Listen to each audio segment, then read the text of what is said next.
देवघर में झारखंड राज्य आंगनबाड़ी सेविका सहायिका संयुक्त संघर्ष मोर्चा के बैनर तले सैकड़ों सहिया और सहायिका अनिश्चितकालीन हड़ताल पर चले गए हैं। अपनी 8 सूत्री मांग को लेकर देवघर के कचहरी परिसर में झारखंड सरकार के खिलाफ धरना प्रदर्शन किया।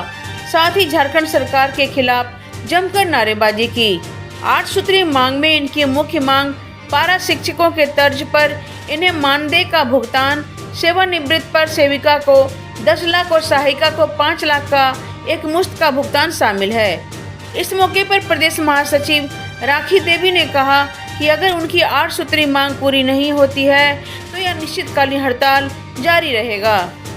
है कि जब सरकार नहीं बनी थी हेमंत भैया का, उस टाइम हम लोगों से संवाद कर और वादा किए थे कि हमारी सरकार बनेगी तो आप लोग को समान काम का समान वेतन दिया जाएगा। आप लोग को जितनी भी मांगे हैं 8 सूत्री वो सारे पूरे किए जाएंगे। लेकिन सरकार बनी, हम लोग बहुत इंतजार किए, एक तुच्छ सा मानदेय बढ़ा के वो सोच रहे हैं कि बहुत बड़ा काम कर दिए। और जो हमारी बहनें काम कर रही है 365 दिन काम कर रही है, वर्षा में, पानी में, रोद में, धूप में, लेकिन उसको बीएलओ के रूप में मात्र 7,000 साल में मिलती है। मैं सरकार की योजना का विरोध नहीं कर रही हूँ, लेकिन मुफ्त में वो 12,000 रुपया बांट रहे हैं और हमारी बहनें जो 365 दिन काम करती है उसको 7,000 रुपया दे रही है। सरकार का जो 3 सालों भर काम करती है, गर्भ से लेके 6 साल तक स्कूल जाने तक जो बच्चे को बनाते हैं उसको मात्र 5,000 रुपया दे रही है।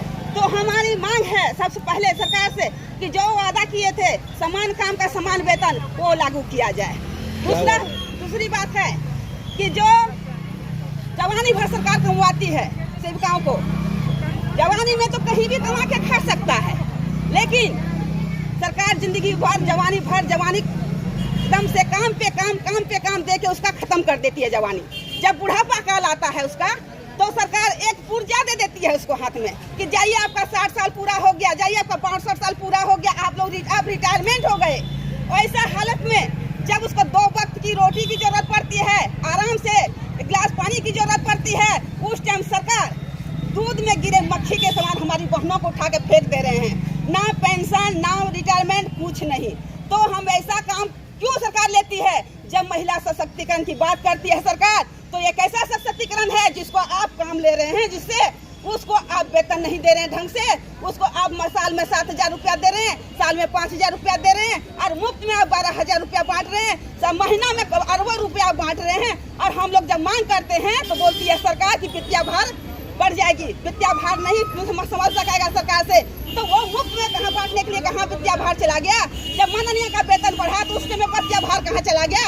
हम जब बेड़ी चोटी एक काम करके हमारी बहनें रोड पे काम करती है, सूक्ष्म स्तर पे काम करती है, उसको देने के लिए, मानदेय देने के लिए, वेतन देने के लिए आपको वित्तीय भार आ जाती है।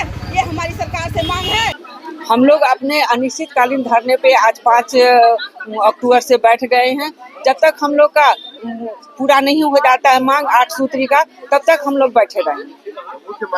मुख्य मांग हम लोग का मानदेय बढ़ोतरी है और रिटायरमेंट पे सेविका को 10 लाख, सहायिका को 5 लाख। अगर कहीं हमारी सेविका सहायिका को दुर्घटना होती है तो वो दुर्घटना का उसको बीमा देना होगा। सरकार से क्यों नाराज है? सरकार से इसलिए नाराज है, जो हमारी मांगे थी वो पूरा नहीं हुआ है। नियमावली जो बनाया उसका भी उसी तरह कर दिया है।